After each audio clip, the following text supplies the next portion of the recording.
Ang adlaw katawhan sa Dios sa Archdiocese sa Osamis sa ngalan sa atong talahoron nga Arsobispo, Archbishop Martin Sarmiento Humuad, uban sa mga kaugpungan sa mga kaparian sa tibok lokal nga simbahan sa Osamis, kini ang inyong amigong higala, Father MJ Samonte. Maghatod og pamalandong ninyo karong adlaw, Abril 1, 2025, sulod sa ikaapat nga semana sa Kwaresma. Ang ebanghelyo na atong pamalandungan karon atong pagagutloon sa ebanghelyo sumala ni San Juan.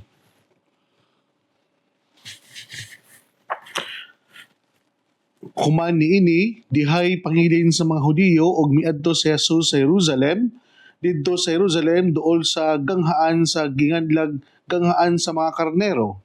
May linaw nga gitawag og Bitsata sa Hebreo. Kini mao ang linaw nga may 5 kapultahan nga gitapangkuhan diin may daghang mga masakiton nga naghigda nga mga buta, mga bakol, mga paralitiko ug didto'y tawo nga nagsakit sulod sa 3 8 ka tuig. Nakita siya ni Jesus nga naghigda didto ug nasayran ni Jesus nga siya nagmasakiton sa maong gidugayon. Busa gipangutanan niya ang mga tao, "Gusto ka bang maayo?" Ang masakiton mitubag, "Sir, walay makasakwat kanako ngadto sa linaw kung ang tubig makutaw na. Ug samtang manglimbasog ako sa pag-adto sa linaw, aduna nay lain nga makauna kanako didto." Si Jesus miingon kaniya, "Tindog dad-a ang imong gihigdaan og lakaw." Og diha-diha naayo siya og gidala niya ang iyang gihigdaan og milakaw. Nahitabo kini sa adlawng igpapahulay. Busa giingnan sa mga Hudiyo ang tawo nga naayo. Adlawng igpapahulay karon og supak sa atong balaod ang pagdala sa imong gihigdaan. Siya mitubag, "Giingnan ako sa tawo nga nag-ayo kanako, dad-a ang imong gihigdaan og lakaw." Sila nangutana kaniya, "Kinsay nagsugo kanimo sa pagdala sa imong gihigdaan og sa paglakaw?" Apan ang tawo nga naayo wala makaila kung kinsa siya, kay mipahawa man si Jesus sanglit diha may pundok sa mga tawo niadtong dapita. Human kini nahitabo, gikahibalag ni Jesus ang tawo ngidto sa templo ug miingon si Jesus kaniya, "Tan-aw, tan-awa, naayo ka na. Ayaw na pagpakasala aron dili ka mahiagom sa labi pang mangilad nga hitabo." Unya milakaw ang tawo og misugilon sa mga kadagkuan sa mga Hudiyo nga si Jesus di ay maoy nag-ayo kaniya. Tungod niini, nisugod ang mga Hudiyo paglutos kang Jesus kay giayo man niya ang tawo sa adlawng igpapahulay. Ang ebanghelyo sa Ginoo. Daygon ikaw o Kristo. Nakasulay na ba mo sa inyong kinabuhi mga igsuon nga ikaw na gani ang mibuhat og maayo, ikaw pa noon ang napasama? Siguro makatagam kini nga kasilatian kung inani ang mahitabo kanato. Ikaw na gani ang mibuhat og balasakit ngadto sa uban, ikaw pa noon ang giisipan og dili maayo. Maka-discourage, makawalag gana, o makaingon ta sa tong kagalingon, usab pay layog. Siguro dili kini bag-o kanato. Bisan magani ang ato ang Ginoong Hesukristo nakasinati usab sa tong ebanghelyo karon. Siya na gani ang nag-ayo sa maong masakiton, siya na gani ang naghatag og malasakit ngadto sa maong for how many years nga nagsakit. Siya pa noon ang gitug-an ngadto sa mga kadagkuan sa mga Hudiyo o siya pa noon ang nahimog dili maayo sa tungod sa iyahang pag-ayo sa masakiton sa adlaw igpapahulay. Mga igsoon gud ni Kristo, ang kasinatian ni Jesus klaro og tataw kaayo, mausab ang kasinatian sa mga taong nahimong naay malasakit ngadto sa uban.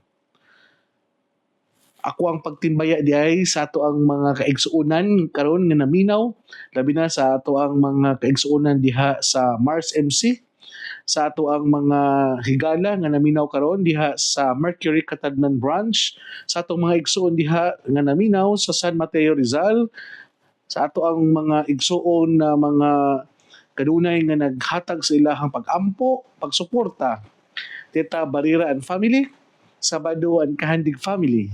Ma'am Sara Flores, Ate Lea Laila Del Mundo, og sa atong mga higala nga kaparian diha sa Manila nga kanunay nga naminaw kanato, Father Ronnie Laruan og si Kuya Raymond og si Father Leo Di Vinagracia og sa ato ang mga igsuon nga naminaw karon nga kanunay nga nagpadala sa ilahang mga greetings diha sa Facebook, diha sa ato ang social media account sa Messenger, sa tanang mga mihatag og oras ug panahon sa pagpaminaw sa ato ang pulpito sa Kaginan sa DXDD.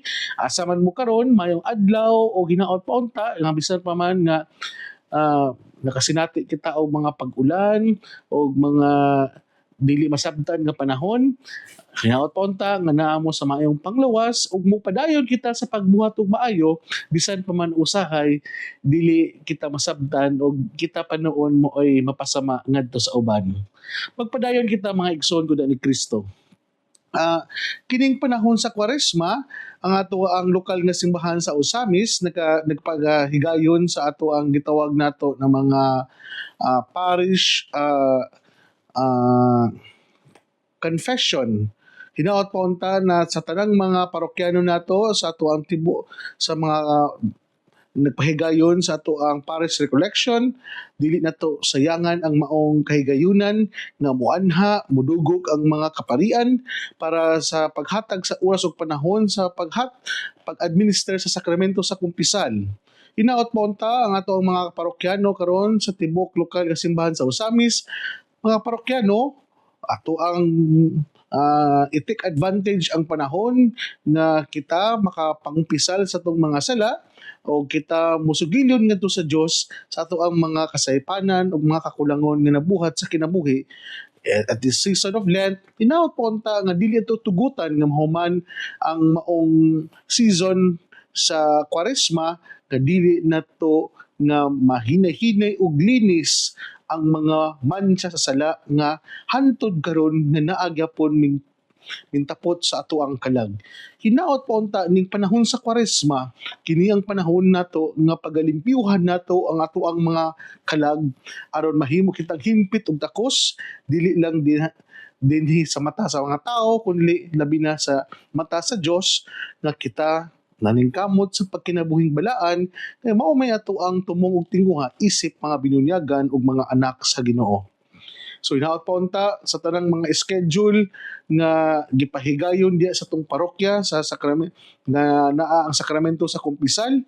Hinaot pa unta akong panawagan sa tanang mga parokyano na kita mohimo og desisyon sa paglinis o sugilon sa tong mga sala diha sa kumpisal. Kay kini man ang nindot kayo nga the sacrament of healing nga dili lang kita maalim diha sa ato ang mga pagkaulipon sa sala kundi mao po ni maghatod kinato sa kinabuhing balaan nga isip mga anak sa Dios. Mga igsoon ko na ni Kristo, ang ebanghelyo nato karon nindot kay nga pagpahinumdom kanato nga bisan pa man di ay nga dili inana kanunay nga maghatag kanato og advantage ang paghimog maayo, we continue to do good even others ma-misconstrued kita og dili man maayo ang ilahang interpretation sa ato ang mga maayong binuhatan. Human in nature, we are good. So it is our nature to help others, to inspire others, and to give hope and life to others. Sa to pa di ay nga nature na gid nato nga mutabang, mudasig ug muhatag og kinabuhi ngadto sa uban. Sa to ba, it is against our nature if you fail to fulfill to help others, especially those people in need. Sa to pa di ay ang taong dili kawalong mutabang ngadto sa uban, labi na sa mga taong tabanganan, mao din ning mga tao nga wala niya gifulfill ang iyahang pagkasiya. Because from the very beginning gibuhat kita isip mga anak sa Dios that everything is good. Sa to pa yung mga igsoon ni Kristo, ang tao di ay nga mubuhat og dili maayo sa iyang isig katao, it is against our nature. Dili ni siya maoy nature nato kung dili kita kabalo motabang og mubuhat kitag mga dili maayo ngadto sa ato ang isig katao. Bag-o lang nako nakitaan diha sa tong social media, diha sa Facebook, kaning gitawag nato og road rage. If you notice, ang mga tao karon short fuse na kayo. Dali na kayo suko, dali na kayo kana bitawng mawadaan og pasensya, ug dali ra kayo dayon mo balos sa pagpasakit, either verbal or either dali na kayo mo inflict og pain ngadto sa uban. Tanawa ha?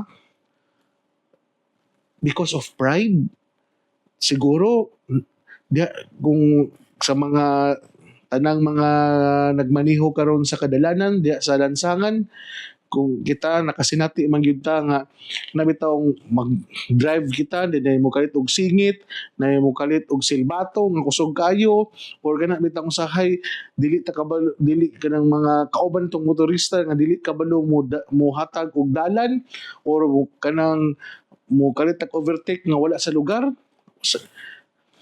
I humbly admit, usahay makasipok din na sa mga kaubang mga driver. Usahay, murag matrigger ang atong anger ba? Og karon bag-o lang nato nga nakita diha sa ato ang social media, diha sa Facebook, nahitabo diha sa Antipolo, nga mo'y hinundan nga na mga kinabuhi nga nakalas tungod kay mao lagi nga nagsinumbagay na ang pagbalos hantod na napusilan o mao'y hinundan nga naay mga nangamatay. Sa may punto na ko ani mga igsoon ni Kristo nga kung kita di ay from the very beginning we are good, dayon ngano man nga na may patay, ngano na may pagpasakitay sa matag usa, ngano na man ang pagbuhat og dili maayo ngadto sa uban. Kay tungod lagi nga mura bitaw usahay ang tao nga nang dili niya madawat nga siya giinsulto, murag masinati sa tao ang disrespect, masinati sa tao ang gitawag nato og kanang gibastos siya, mao na nga dili niya matugutan nga siya basta-bastahon na lang sa uban, ug mo'y hinundan nga gusto gyud niya ipakita sa uban nga he or she deserves respect, nga kailangan yun niya ang kanang usay ang garbo magud sa tao, mo hinundan nga makapatay ta o dili lang o makapasakit ta ngadto sa uban. Mga igsoon ko ni Kristo, look at Jesus. Jesus, bisan pa man nga gibot-buhatan siya o kanang gisumbong siya sa uban, sa labi na sa ato ang masakiton karon nga siya nagbuhat og kanang milagro sa adlaw ipapahulay, pero si Jesus iya pong gipakita nga ang pagbuhat og maayo dili di ay ingon nga gipili lang niya kung kanus siya mobuhat. Kung kini di ay pagbuhat og maayo, nakita niya nga mao kini ang tawag kaniya, mao ni ang call of urgency sa maong panahon. Buhaton niya ang maong maayong buhat bisan pa man og maoy makapapahamak niya usahay sa maong sitwasyon. Kita manggod mubuhat ng tag maayo kung nakita nato nga na advantage sa ato ang pagbuhat og maong maayo. Labi na karon panahon sa eleksyon, usahay na mga pipila ka mga mindagan nga karon lang niyo makita nga daghan kayo og mga panaa, daghan kayo og ng mga gustong buhaton diya sa iyahang constituent kay tungod kay gusto lang niya makuha ang loob sa katawhan. Pero you know what? Ang pagbuhat di og maayo dili lang dihay kanang because you are looking for reward, makakuha ikaw og kanang gitawag nato og kanang recognition and compliments from others. Doing good It is only fulfilling your nature because from the very beginning, human in nature, we are good. So dili lang di tayo muhimo og maayo tungod para dahigon kita. Dili lang tayo muhimo og maayo because of some reward, because of some recognition. We do good because it is our nature. As a sons and daughter of God, kita maayong tao gayud. Hinaot pa unta nga sama ni Kristo, ipadayon nato ang pagbinuotan, pagbuhat og maayo ngadto sa atong isig kaingon, season out of season. Wala tayo gipili nga panahon, wala tayo gipili nga oras o takna nga kita mubuhat og maayo kay tungod adlaw man ipapahulay or dili, magpabilin kitag maayong tao kay tungod ang pagkamaayong tao wala gipili nga panahon. Inani unta ang ato ang pagkatao mga igsoon nga kana bitaw ato ang pagkamaayong tao, dili bitaw ta ingon nga buhaton lang nato sa mga taong gusto natong buhatan, kundi atong pagkamaayong tao ato ang gipakita, ato ang gipasinati sa mga tao bisan pa man dili sila angayan buhatan og maayo. Usahay man gud, buotan lang ta, maayo lang ta sa mga taong matawag nato nga duol sa atong kasing-kasing buhatan og maayo. Mura bitaw gipili lang nato ba kung kinsa atong gustong buhatan sa pagkamaayong tao nato. Bantog moingon na sila nga, mayong tao din na si Father MJ. Ngano sa mua stricto man kayo siya. Ngano sa mua dili man siya maayo. Sa to pa di ay you are inconsistent sa imuhang pagkamaayong tao. Dapat gyud ay ang imong pagkamaayong tao, ang imong pagkamaayong pari dili lang para sa pipila kundi para sa tanan.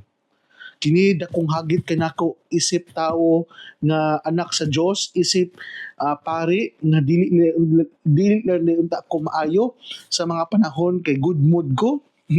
Dala bitang moody lang ang ako ang pagkamaayo kundi basin pa man di ay og na ako sa mood or wala, bisan pa man di ay gikapoy ko og wala, dapat consistent ko sa ako ang pagkamaayo.